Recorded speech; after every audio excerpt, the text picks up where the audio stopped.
बहुत समय पहले एक गांव में एक किसान रहता था। उसके पास काफी संपत्ति थी, क्योंकि उसने बहुत सालों तक खूब मेहनत किया था। उसके पास बहुत बड़े बड़े खेत थे, पर वह बहुत दुखी था, क्योंकि उसके बेटे बहुत पसंद आलसी थे। न तो वह उसकी मदद करते थे, सारे दिन सोते ही रहते थे और अपना समय फालतू के खेलों में बर्बाद किया करते थे। एक दिन किसान बहुत बीमार पड़ गया। उसके बेटों ने डॉक्टर को बुलाया, जहां डॉक्टर ने कह दिया कि आपके पास ज्यादा समय नहीं है, आपकी कोई आखिरी ख्वाहिश हो तो पूरा कर लें।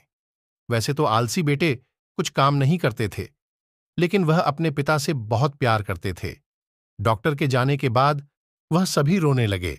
अपने बेटों को दुखी देखकर किसान का दिल पिघल गया और कहा, चिंता मत करो बच्चों, मैं स्वर्ग से तुम्हारी रक्षा करूंगा, और जिससे कि तुम कभी भूखे ना रहो, मैंने खेत में सारा धन गाड़ दिया है। जब वह तुम्हें मिले तो तुम लोग बाजार जाकर उसे बेच देना, वह तुम्हारे जिंदगी भर के लिए काम आएगी। कुछ ही समय के बाद किसान की मौत हो गई। कुछ दिन तक दुखी बेटे दुख के मारे कोई काम नहीं कर पाए, पर फिर उन्हें लगा भोजन के लिए कुछ तो करना पड़ेगा। बेटों ने खेतों में खुदाई शुरू कर दी, पर वहां उन्हें कुछ ना मिला। उनके पिताजी के दोस्त ने कहा, आखिर तुमने खेत जोत ही दिया है, तो क्यों ना बीज भी डाल दो। बेटे तैयार हो गए। खेत बुआई करके उन्होंने इंतजार किया। उस साल मूसलाधार बारिश हुई। एक दिन जब बेटे सुबह उठे तो उन्होंने हवा में लहराते हुए अपनी फसल देखी।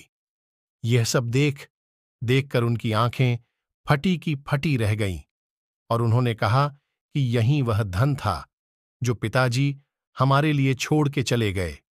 अगर हम काम करेंगे तो हम कभी भी भूखे नहीं रहेंगे।